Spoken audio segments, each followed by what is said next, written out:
Previous వీడియోలో katori blouse cutting ఎలా చేసుకోవాలో చెప్పాను కదా. ఈ వీడియోలో స్టిచ్చింగ్ ఎలా చేసుకోవాలో చెప్తాను. మీరు కనుక ఫస్ట్ టైం మన ఛానల్ విజిట్ చేస్తుంటే ఇలాంటి మరిన్ని వీడియోస్ కోసం మన ఛానల్ లైక్ చేసి సబ్స్క్రైబ్ చేసుకోండి.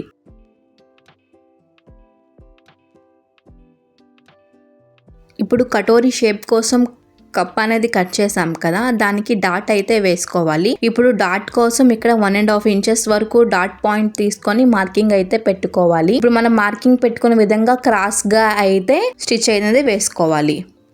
దాన్ని మళ్ళీ బ్యాక్ సైడ్ టర్న్ చేసి డబుల్ స్టిచ్చింగ్ అయితే వేసుకోవాలి. ఇలా వేసుకుంటే చూడండి కప్ షేప్ అనేది రెడీ అయిపోయింది. సేమ్ ఇలానే ఇంకొక సైడ్ కూడా 1.5 ఇంచెస్ గ్యాప్ తో డాట్ అనేది పెట్టుకోవాలి.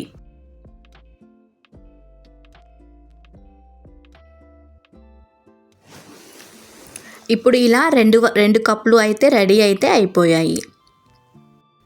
ఇప్పుడు ఈ కప్స్ అనేవి రెడీ అయిపోయాయి కదా. ఇప్పుడు దాన్ని ఫ్రంట్ పార్ట్కి అటాచ్ అయితే చేసుకుంటున్నాను. 1/2 ఇంచ్ గ్యాప్తో అయితే ఇలా అయితే అటాచ్ అయితే చేసుకోవాలి. ఇక్కడ ఉగ్గులు అనేవి రాకుండా నీట్గా చూసుకొని అటాచ్ అయితే చేసుకోవాలి. అటాచ్ చేసుకున్న తర్వాత డబుల్ స్టిచ్చెస్ అయితే పక్కా వేసుకోవాలి.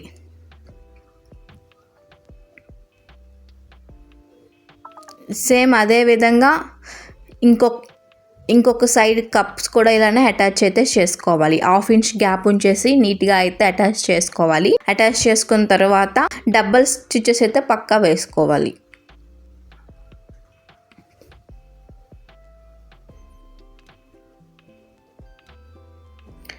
ఇప్పుడు కింద ఉన్న పట్టీ ఉక్స్ పట్టీ అటాచ్ అయితే చేసుకోవాలి. ఎలా చేసుకోవాలో చూపిస్తాను.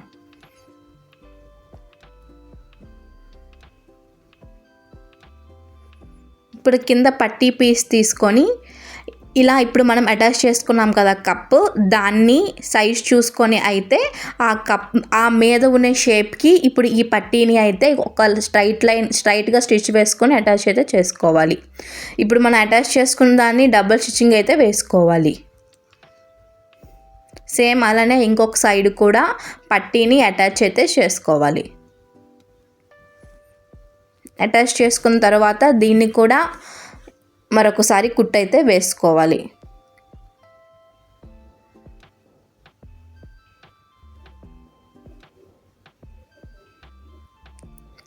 ఇప్పుడు హుక్స్ అండ్ కాజా పట్టీ అయితే అటాచ్ అయితే చేసుకోవాలి.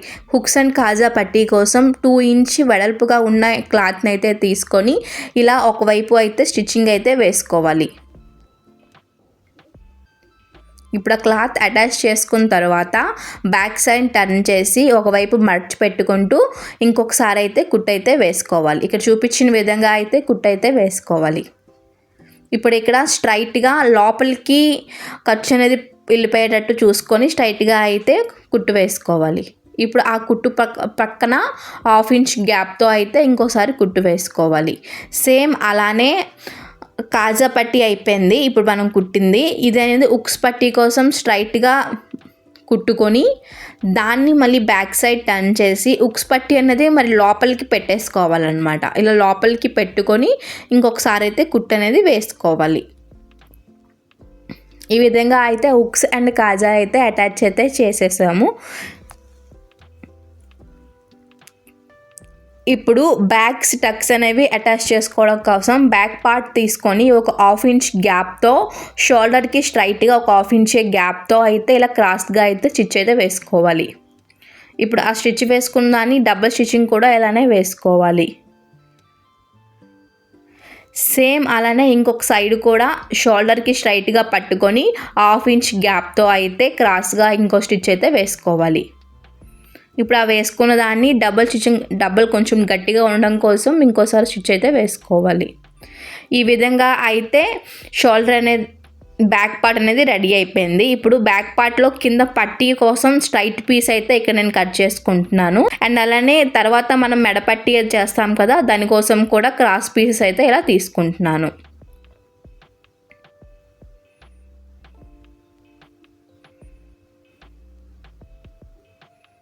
ఇప్పుడు ఆ స్ట్రైట్ పీసెస్ని జాయింట్ చేసుకొని బ్యాక్ పార్ట్లో పట్టీలాగా అటాచ్ అయితే చేసుకోవాలి.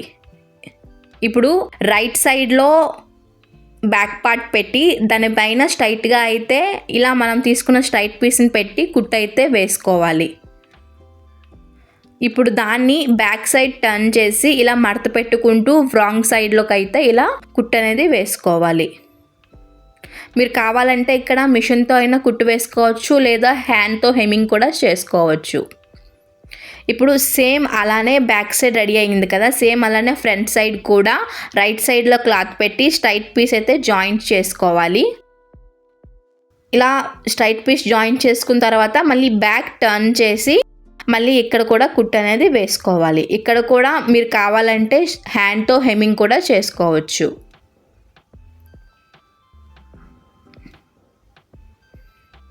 సేమ్ అలానే ఇంకొక పార్ట్ని కూడా రెడీ చేసుకోవాలి. ఈ విధంగా back part and front part అయితే రెడీ అయిపోయింది. ఇప్పుడు మనం షోల్డర్స్ అయితే జాయింట్ చేసుకోవాలి. షోల్డర్ జాయింట్ చేసుకోవడం కోసం ఇలా ఒక పార్ట్ మీద ఇంకొక పార్ట్ పెట్టి షోల్డర్ అయితే జాయింట్ చేసుకుంటున్నాను. అంటే ఇక్కడ బ్యాక్ సైడ్ అనేది రైట్ సైడ్ పెట్టుకొని ఫ్రంట్ సైడ్ అనేది రాంగ్ సైడ్లో పెట్టి షోల్డర్ అనేది జాయింట్ చేయాలి. ఇప్పుడు షోల్డర్ జాయింట్ చేసిన తర్వాత దీన్ని కూడా ఇంకొకసారి డబల్ కుట్లు అయితే వేసుకోవాలి. ఇప్పుడు మెడపట్టి కోసం క్రాస్ పీస్ని కట్ చేసుకున్నాను కదా, ఆ క్రాస్ పీస్ అనేది అటాచ్ అయితే చేసుకుంటున్నాను. ఇలా అటాచ్ చేసుకున్న తర్వాత ఒకవైపు ఫోల్డ్ చేసి కుట్టు అయితే వేసుకోవాలి.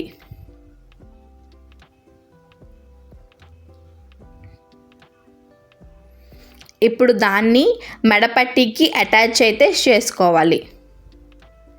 ఒక 1/2 ఇంచ్ గ్యాప్తో అయితే అటాచ్ అయితే చేసుకోవాలి. ఇక్కడ నేను పైపింగ్ మెథడ్లో అయితే కుడుతున్నాను, సో అందుకే 1/2 ఇంచ్ గ్యాప్తో అటాచ్ చేసుకొని అయితే కుట్టుకోవాలి. కుట్టుకునేటప్పుడు మొత్తం అంతా ఈక్వల్ లెంత్ వచ్చేలా చూసుకొని అయితే కుట్టుకోవాలి.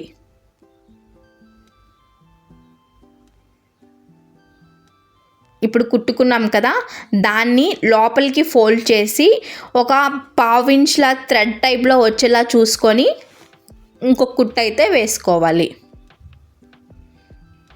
ఒక 1/2 ఇంచ్ థ్రెడ్ టైప్లో వచ్చేటట్టు చూసుకొని పైపింగ్ వేస్తున్నాను కదా, సో అందుకే 1/2 ఇంచ్ వరకు థ్రెడ్ టైప్లో వచ్చేటట్టు చూసుకొని దాని మీద ఇంకో కుట్టు అయితే వేసుకోవాలి.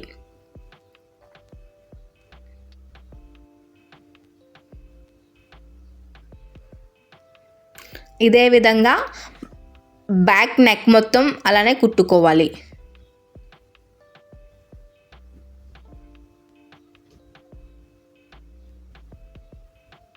లేదు కావాలంటే మీరు లోపలికి పెట్టుకొని హెమ్మింగ్ కూడా చేసుకోవచ్చు.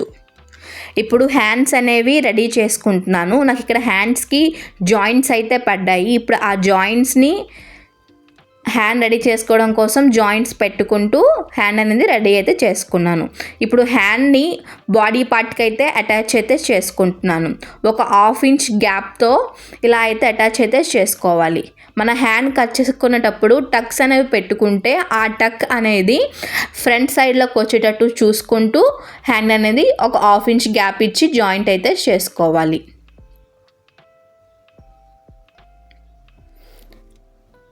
ఇలా హ్యాండ్ జాయింట్ చేసుకున్న తర్వాత సేమ్ ఈ హ్యాండ్కి కూడా డబల్ స్టిచెస్ అయితే వేసుకోవాలి. డబల్ కుట్లు అనేవి ప్రతిదానికి వేసుకోవాలి. అలా వేసుకుంటేనే బ్లౌజ్ అనేది ఎక్కువ లాంగ్ టర్మ్ అయితే రన్ అవుతుంది. సేమ్ అలానే ఇంకొక వైపు కూడా హ్యాండ్ అనేది జాయింట్ అయితే చేసుకోవాలి. ఒక 1/2 ఇంచ్ గ్యాప్తో ఇలా ఇంకొక హ్యాండ్ కూడా జాయింట్ అనేది చేసుకుంటున్నాను. ఇప్పుడు దీనికి కూడా డబల్ కుట్లు అయితే వేసుకుంటున్నాను. ఇప్పుడు ఈ హ్యాండ్ ఇది నార్మల్ ప్లెయిన్ బ్లౌజ్ కదా, అందుకోసం ఒక 1 ఇంచ్ అనేది ఇలా ఫోల్డ్ చేసి స్టిచెస్ అయితే వేసుకుంటున్నాను. తర్వాత దాన్ని ఇప్పేసి హ్యాండ్తో హెమ్మింగ్ అయితే చేసుకుంటాను. ఇప్పుడు ఇన్విజిబుల్గా కనిపించడం కోసం బాడీని రైట్ సైడ్ పెట్టి హ్యాండ్ నుంచి నడుము వరకు జాయింట్ అయితే వేసుకుంటున్నాను. ఇప్పుడు దాన్ని తిప్పి ఇంకొకసారి అయితే కుట్టు అయితే వేసుకుంటున్నాను. ఇలా వేసుకోవడం వల్ల ఫినిషింగ్ అనేది చాలా నీట్గా ఉంటుంది. మన లోపలికి ఖర్చు అనేది ఊడిపోవడం అలా ఏం ఉండదన్నమాట. ఫినిషింగ్ నీట్గా రావాలంటే ఈ మెథడ్ కూడా ఫాలో అవ్వచ్చు మీ దగ్గర ఓవర్లాక్ మిషన్ లేకపోతే. సేమ్ అదేవిధంగా ఇంకొక సైడ్ కూడా ఇన్విజిబుల్గా ఇన్విజిబుల్గా కుట్టడం కోసం ఇలా అయితే అటాచ్ అయితే చేసుకుంటున్నాను.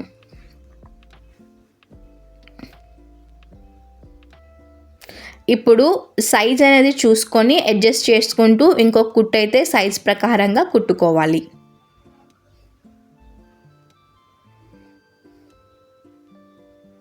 ఇక్కడ నేను టేప్తో సైజ్ మెజర్ చేసుకుంటూ కుట్టు అయితే వేసుకుంటున్నాను.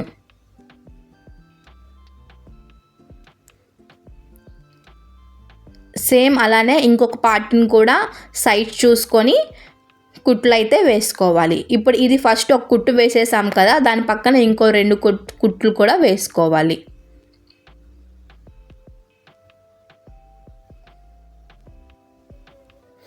ఈ విధంగా అయితే బ్లౌజ్ అనేది రెడీ అయిపోయింది. ఇలాంటి మరిన్ని వీడియోస్ కోసం మన ఛానల్ అయితే లైక్ చేసి సబ్స్క్రైబ్ చేసుకోండి. Thank you for watching. And అలానే బ్లౌజ్ ఎలా వచ్చిందో కామెంట్ అయితే చేయండి.